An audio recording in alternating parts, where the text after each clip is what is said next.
There's this concept called the learning pyramid, and these obviously aren't exact numbers, but the idea is as you go down this pyramid, you retain more of what you learn.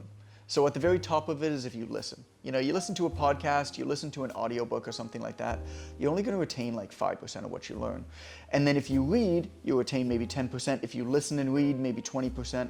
If you demonstrate what you've learned to somebody else, you'll retain about 30%. If you actually have a discussion around it, 50%. If you apply what you learn, you'll probably retain about 75%. But here's actually the key. The best way to learn is to teach.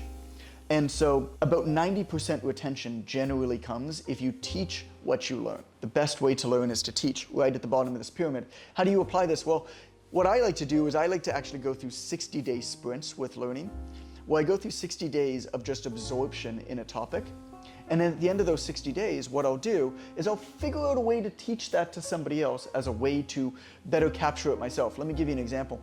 I wanted to learn about how artificial intelligence and automation is going to disrupt and change jobs moving forward, particularly in the coaching industries. And so what I did is I took 60 days and I read every book that I could find on job disruption, on job retraining with artificial intelligence and automation coming up. And I read 7 books on it and I listened to a bunch of podcasts and stuff. And then what I did right at the end of those 60 days is I actually wrote my own 4-page document, 4-page white paper, and I sent it to 5 colleagues. And that was just a great way for me to force myself to communicate that information to somebody else. You see, what happens is if you understand something for yourself because you take in that information, well, you've got a bunch of biases. You understand that in one way, but if you force yourself to actually communicate this piece of information to somebody else who's not you, where you don't know what background they have in information, you don't know what their biases are, you don't know what they know already, it forces your brain to do something that's very unnatural to us, which is to take this information and almost rejig it and communicate it in a much more general sense and understand it much better. My friend Samantha said that she was trying to learn how to cook, and it was something that she really wanted to take up, and she said that she was having fun with it. I said,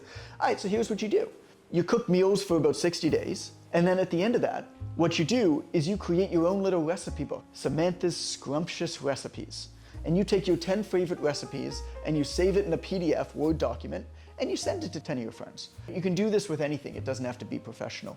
The best way is to learn is to teach. And so if all you're doing when you're learning is listening to podcasts or even just reading books, you're missing out on a lot. You can actually amplify the impact of the learning that you're doing by taking a little bit of time to figure out how to teach that thing to somebody else. You can do that via writing a white paper, like a recipe book, like Samantha. When I wanted to build my own personal philosophy towards wealth generation for my family, I did the same thing. Allison and I spent about 60 days. We were reading books on the psychology of money. We were reading books on what people do with their own money. We were trying to just learn about debt, about credit, about all of these things. And then what we did after her and I had this conversation is I recorded an hour-long presentation to my mentorship and then presented it on my podcast as well. That was my 4 buckets of wealth, my own personal philosophy towards fitness, to really hammer this thing in. You can do this in anything you do. I think actually having a podcast, even if nobody listens to your podcast, is one of the best things that any young person can do